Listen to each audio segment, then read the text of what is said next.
বাণিজ্যিক রাজধানী চট্টগ্রামকে বলা হয় প্রাচ্যের রানী।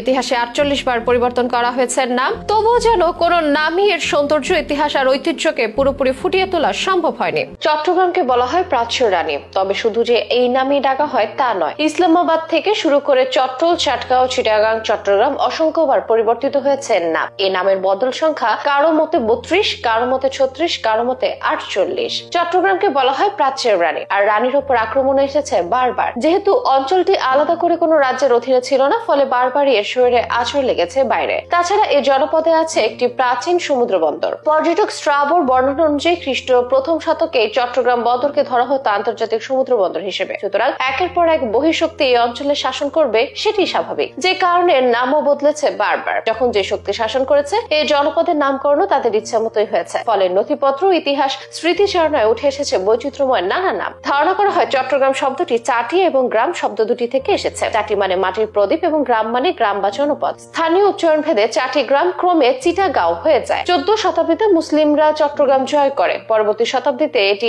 আরকানিদের অধীনে চলে যায়। কিন্তু বাংলার মোগল শাসনকর্তা শায়েস্তা খান ১৬৬৬ সালে একটি শক্তিশালী বাহিনী পাঠিয়ে এই অঞ্চল দখল করেন। সে সময় এর নাম পরিবর্তন করে রাখা হয়েছিল ইসলামাবাদ। ১৭৬০ সালে চট্টগ্রাম ব্রিটিশ ইস্ট ইন্ডিয়া কোম্পানির হাতে চলে যায়। যদি ঢাকা শহর বাংলাদেশের সব শহরদের রাজা হয়ে থাকে, তাহলে রানী অবশ্যই চট্টগ্রাম। কি নেই রূপকথার রানীর মতো চট্টগ্রামে? সুখ, সমৃদ্ধি, শান্তি, শিক্ষা ও ঐশ্বর্যে পরিপূর্ণ এই চট্টগ্রাম। চট্টগ্রাম শহরটি সাগর, নদী, পাহাড়, আকাশের সংমিশ্রণ, যা আপনি দেশের আর কোথাও পাবেন না। এর রয়েছে পৃথিবীর সবচেয়ে দীর্ঘতম সমুদ্র সৈকত কক্সবাজার, সাথে রয়েছে অপূর্ব সৌন্দর্যের আধার সেন্ট মার্টিন, কাপ্তাই, রাঙামাটি, বান্দরবান, খাগড়াছড়ি। পাহাড়ি সৌন্দর্যের কারণে সারা বাংলাদেশে পরিচিত, যেখানে একটু স্বস্তির নিঃশ্বাস নিতে হলেও পর্যটকেরা বারংবার ভিড় করে। চট্টগ্রামের মানুষের ভাষাই তাদের গর্বের প্রধান কারণ পৃথিবী জুড়ে বাংলা ভাষার পর চট্টগ্রামের ভাষাই সবচেয়ে বেশি বাঙালির মুখের ভাষা। ইতিমধ্যে ফেসবুক তার আঞ্চলিক ভাষা কনভার্টার হিসেবে চাটকেয়া ভাষাকেও স্বীকৃতি দিয়েছে। আর এটি এমন একটি ভাষা যেটি খুব কম মানুষই বুঝতে পারে, এবং যাতে চিটাগাঙ্গা বাদে খুব কম মানুষই তা বলতে পারে। তারপর আসে খাবার। চট্টগ্রামের মানুষ প্রচন্ড রকমের ভোজন রসিক এবং খুব মশলাপাতি দিয়ে রান্না করা খাবার খেতে ভালোবাসে। চট্টগ্রামের মেজান,